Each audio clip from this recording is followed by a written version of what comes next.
அனைவருக்கும் வணக்கம் மக்களே. நனுங்கள் தோழி தாரா. உலகத்திலே கொடிய விஷம் எதுன்னு கேட்டிங்கன்னா அது பாம்போட விஷம்னு நம்மளை மாதிரி மனுஷங்க சொல்லுவாங்க. ஆனால் உண்மை அது கிடையாதுங்க. உலகத்திலே கொடிய விஷம் ஒரு மனுஷனோட சொல் விஷம்தாங்க. கல்லால் அடிப்பட்டவன் கூட பொழைச்சிருக்கான்.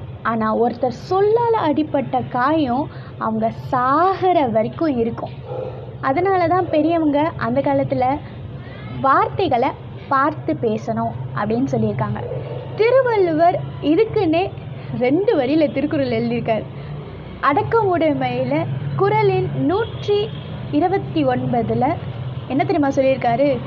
தீயினால் சுட்ட புண் உள்ளாரின் ஆறாத நாவினால் சுட்ட வடு. இதுக்கு என்ன பொருள் தெரியுமா?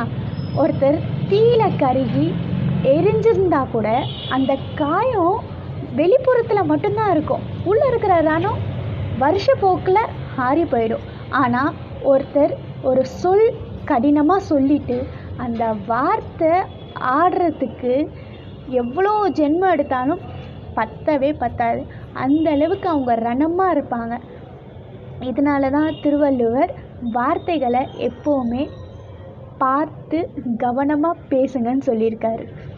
அதனால் என்ன பண்ணுங்கள், இனிமேல் ஒருத்தவங்க கிட்ட பேசுகிறீங்கன்னா கெட்ட வார்த்தைகளை தவிர்த்து நல்ல நல்ல சொற்களை பேசுங்க.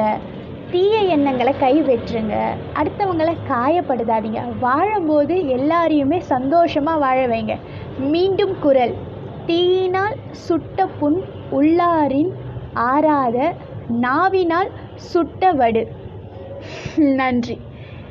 இந்த வீடியோ உங்களுக்கு பிடிச்சிருந்ததுன்னா மறக்காமல் மைத்லி சுரேஷ்குமாருக்கு சப்போர்ட் பண்ணி லைக் பண்ணி சப்ஸ்கிரைப் பண்ணிடுங்க. மறக்காமல் பெல் ஐக்கானை கிளிக் பண்ணிங்கன்னா என்னோடய நோட்டிஃபிகேஷன் உங்களுக்கு அப்டேட் ஆகும்.